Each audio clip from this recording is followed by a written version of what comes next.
हिंदू धर्म में फाल्गुन मास की पूर्णिमा पर जलाई जाने वाली होलिका की पूजा एवं दहन का न सिर्फ धार्मिक बल्कि ज्योतिषीय महत्व भी होता है।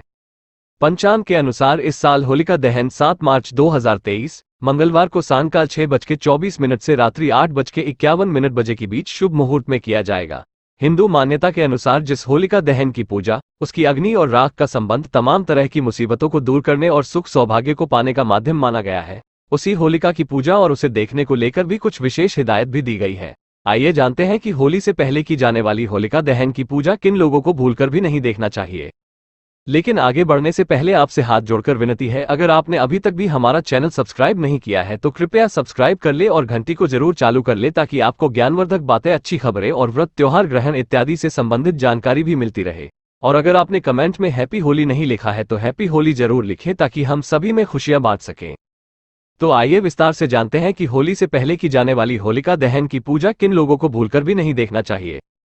हिंदू मान्यता के अनुसार जिन कन्याओं की नई शादी हुई हो, उन्हें विवाह के बाद पहली होली पर भूलकर भी होलिका दहन की न तो पूजा करना चाहिए और न ही उसे जलते हुए देखना चाहिए। मान्यता है कि जलती हुई होलिका को देखने पर उसे दोष लगता है और उसके सुख सौभाग्य में कमी आने की आशंका बनी रहती है। हिंदू मान्यता के अनुसार किसी नवविवाहिता द्वारा होलिका दहन देखने पर उसकी सुखद कामनाएं भी उसी होलिका की आग में जल जलकर राख हो जाती है। नवजात बच्चे को लेकर भूलकर भी न करें होलिका की पूजा। होली से पहले किए जाने वाले होलिका दहन को देखना और पूजा करना भले शुभ माना जाता हो, लेकिन नवजात शिशु के लिए ये बड़े दोष का कारण बनता है। मान्यता है कि जिस जगह पर होलिका दहन होता है वहां पर नकारात्मक शक्तियों का खतरा बना रहता है। ऐसे में नवजात शिशु को होलिका दहन वाली जगह पर भूलकर भी नहीं ले जाना चाहिए। सास बहू को एक साथ नहीं करनी चाहिए होलिका पूजन। हिंदू मान्यता के अनुसार भूलकर भी बहू को सास के साथ होलिका दहन की पूजा करने नहीं जाना चाहिए। सास बहू का एक साथ होलिका को देखना और एक साथ पूजा करने को बड़ा दोष माना गया है। मान्यता इस नियम की अनदेखी करने वालों के यहाँ सास और बहू के रिश्ते में खटास आती है और उनका आपसी प्रेम और सामंजस्य कम हो जाता है। गर्भवती महिलाओं के लिए नहीं शुभ माना जाता होलिका दहन। सनातन परंपरा में गर्भवती महिलाओं के लिए पूजा पाठ से जुड़े हुए कुछ विशेष नियम बताए गए हैं, जिनका पालन करने पर उसे स्वस्थ और सुंदर संतान की प्राप्ति होती है, जबकि उन नियमों की अनदेखी करने पर परेशानियों का सामना करना पड़ता है। होलिका दहन को लेकर भी गर्भवती महिलाओं के नियम बनाए गए हैं, जिसके अनुसार न तो उन्हें होलिका दहन की पूजा और न उसे जलते हुए देखना चाहिए। मान्यता है कि होलिका दहन से लगने वाले दोष का गर्भ में पल रहे बच्चे पर बुरा असर पड़ता है।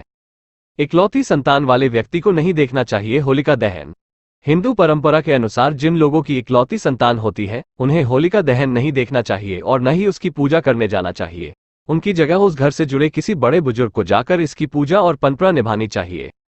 तो जानते हैं होलिका दहन का मुहूर्त। होली के एक दिन पहले होलिका दहन का पर्व मनाया जाता है, फिर दूसरे दिन रंगों वाली होली खेली जाती है। हिंदू कैलेंडर के अनुसार होलिका दहन 7 मार्च है और 8 मार्च को रंगों वाली होली खेली जाएगी।